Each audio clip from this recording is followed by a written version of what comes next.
So for your first contention, you said something about cyberbullying hurts kids or something. Yeah, you said stalkers and predators. Well, SNS can be the cause of cyberbullying. It's the people's fault for logging. I mean, it's the person's fault for being on there. It's like the result of people being mean, of cyberbullying. So that could happen in the playground. It's not just in SNS. This bullying can happen also in a playground where kids are playing and kids make fun of kids, you know? And so, and this point is not unique to SNS. Even in a world without SNS, bullying and stalkers will exist. It's not like SNS gave these bad ideas, gave birth to these bad ideas. And they already have precautions like internet security. You can block somebody from getting to you. Even if there's hackers, there's internet security that you could get the best internet security you want. There's no stopping you. Even though it may be expensive, you can get the best internet security out there to stop bad hackers into getting into your computer and from them stalking you. And you said that it's bad for the users because it loses productivity in your third contention. Well, SNS is not bad for companies because with SNS, companies can reach others without the hassle of flying or meeting in other countries, which eliminates a lot of time costs of these things like having to take a flight there or a bus or a car to get there when you can easily contact them through social networking sites, which means more productive work can be done. And for your second contention, there's identity theft. Well, like I said, you guys there are privacy settings and there is internet security that can prevent all these things from happening. And though it may be expensive, you can get the best internet security out there which will prevent all these things from happening. And if all these things are happening, it'd be this person's fault, not the social networking, for them logging on when they could block them, you know? And so, it said something about,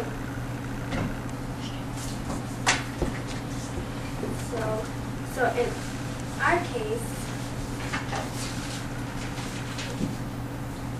in our case, we talked about kids these ages having to have skills for their generation. Because in this generation, technology is advancing, and now it's all about social networking sites. And kids develop useful skills like being creative and designing profiles, so that they can be more creative, and their generation is going to be more that way because everybody's more on social networking sites.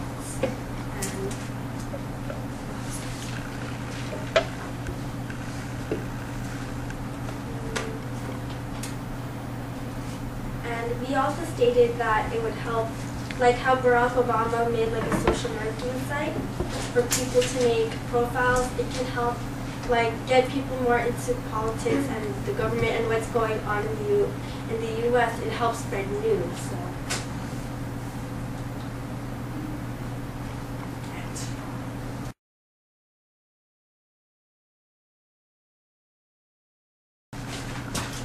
Okay, today I'm going to make a response to my opponent's contentions and make a response to the responses they made in their rebuttal.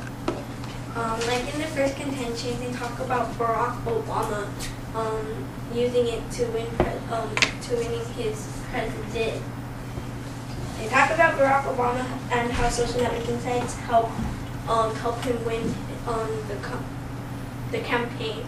Well, there is John McCain and Hillary Clinton. They also use social networking sites.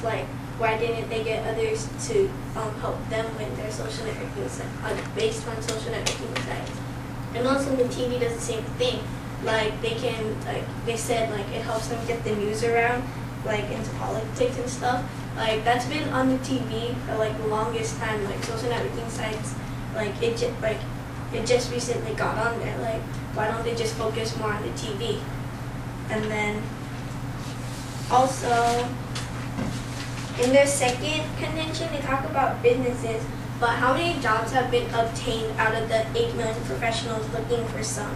Like, what about the newspaper? You can also look at the newspaper for jobs and stuff. And then in the third contention, they talk about security.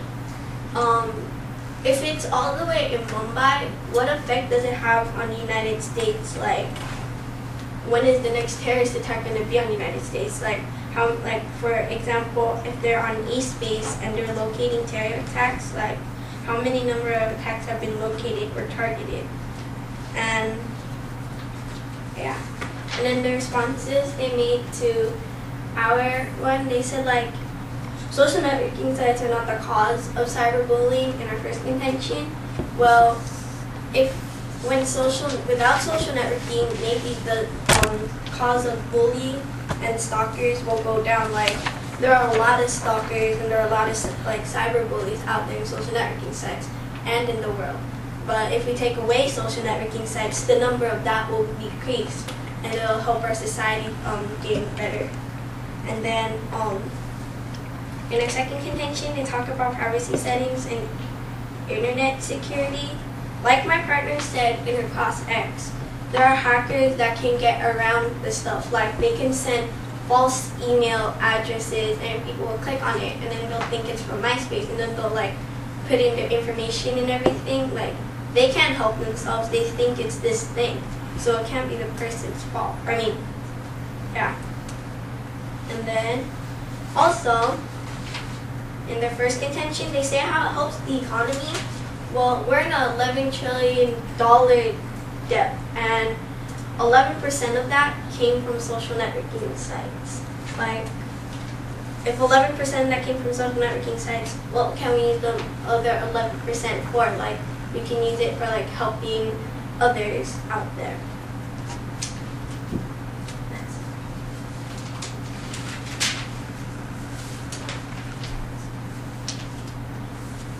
Like, what if people can't afford internet security? You said like the best internet security can be like expensive, but what about people who are just using their computers? Like, if they don't have internet security, like they could still get there and stuff. And I strongly urge you to negate this topic.